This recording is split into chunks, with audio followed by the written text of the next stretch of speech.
পবিত্র কুম্ভমেলায় গিয়েছিলেন বাংলার বহু মানুষ।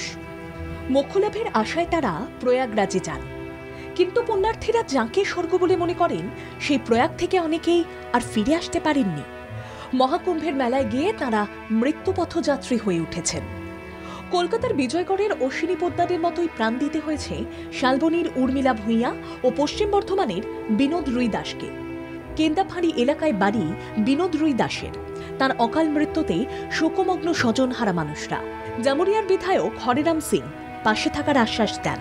বিধায়ক নরেন্দ্রনাথ চক্রবর্তী যোগী সরকারের অব্যবস্থা ও ধর্ম নিয়ে বিজেপির রাজনীতিকে নিশানা করেন। অভিষেক বন্দ্যোপাধ্যায় কটাক্ষ করেন প্রস্তুতি কম, প্রচার বেশি। তিনি প্রশ্ন তোলেন, এই ঘটনা বাংলায় হলে তা রাষ্ট্রপতি শাসনের দাবি উঠত। আমরা তো এখানে গঙ্গাসাগর করেছি, আমাদের রাজ্য সরকারও তো করেছে, তাই নেই করে 14 বছর সরকার ক্ষমতায়। এরকম ঘটনা যদি বাংলায় ঘটতো, ঈশ্বর সর্বশক্তিমান না করুক কোনোদিন ঘটুক, যদি ঘটতো তাহলে এতক্ষণ তো রাষ্ট্রপতি শাসন জারি করার কথা বলতো। আমার বলার কিছু নেই, মানুষ দেখছে।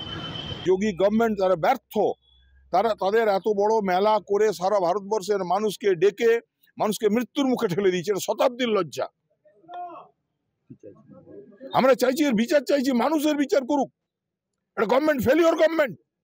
হাইপ তুলে টাকা রোজগার, ধর্মের নামে টাকা আর বেসাতি, টাকা রোজগারের চেষ্টা, লক্ষ লক্ষ টাকা উঠছে, মানুষ সারা ভারতবর্ষের মানুষ ছুটে যাচ্ছে একটা ত্রিবেণী সঙ্গমে স্নান করে পুণ্য অর্জনের আশায়।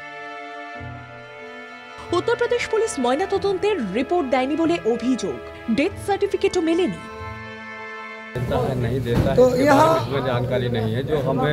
जो हमको दिया गया है वो हमने बता दिया कि हमें कुछ नहीं दिया गया, हमें पहुंचाने के लिए भेजा गया तो हम पहुंचा दिए, बस कोई कागज नहीं। এদিকে মালদার কার্তিক টোলা প্রাথমিক বিদ্যালয়ের শিক্ষক অমিয় সাহা ভিড়ের চাপে শ্বাসকষ্ট হয়ে মারা গেছেন। পরিবার ও আত্মীয় সহ 10 জনকে নিয়ে মহাকুম্ভে স্নানে যান তিনি। ভিড়ের চাপে শুরু হয় শ্বাসকষ্ট, হাসপাতালে নিয়ে যাওয়ার পথে মৃত্যু হয় তার।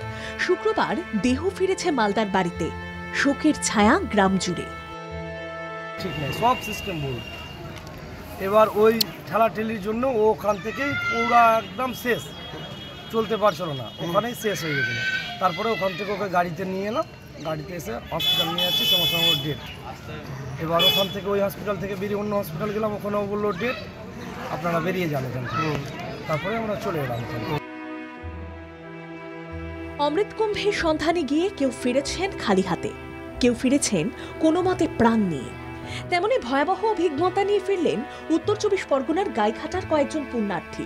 তাদের মধ্যে রয়েছেন সৌরভ গঙ্গোপাধ্যায়, বয়স 32 বছর, এবং নিখিলেশ চৌধুরী, বয়স 35 বছর। একই অভিজ্ঞতা নিয়ে নদিয়ার রানাঘাটে সুমিত্রা পালও ফিরে এসেছেন। তিনি নিখোঁজ হয়ে যান। গত 27 তারিখ রানাঘাটে সুমিত্রা পাল তার সঙ্গীদের সাথে নিয়ে মহাকুম্ভে যান স্নান করতে। এরপর হঠাৎ নিখোঁজ হয়ে যান। খবর আসতেই মানসিকভাবে ভেঙে পড়ে পরিবার। এরপর সুমিত্রা দেবীর ছেলে সুমন পাল বেরিয়ে পড়ে মাকে খুঁজতে। সূত্রের খবর, বিহারে পৌঁছানোর পূর্বেই খোঁজ পায় মায়ের। জানা যায়, উত্তরপ্রদেশ পুলিশের সহযোগিতা এবং স্থানীয় মানুষের সহযোগিতায় সুমিত্রা দেবীকে তুলে দেওয়া হয়েছে পরিবারের হাতে। শুক্রবার মহিলা বাড়িতে ফিরতেই হাসি ফুটে উঠল পরিবারের প্রত্যেকের মধ্যে। সবার মুখে একটাই কথা, বিশ্বমানের মেলার কথা বলা হলেও পুণ্যার্থীদের সুষ্ঠু ব্যবস্থাই নেই।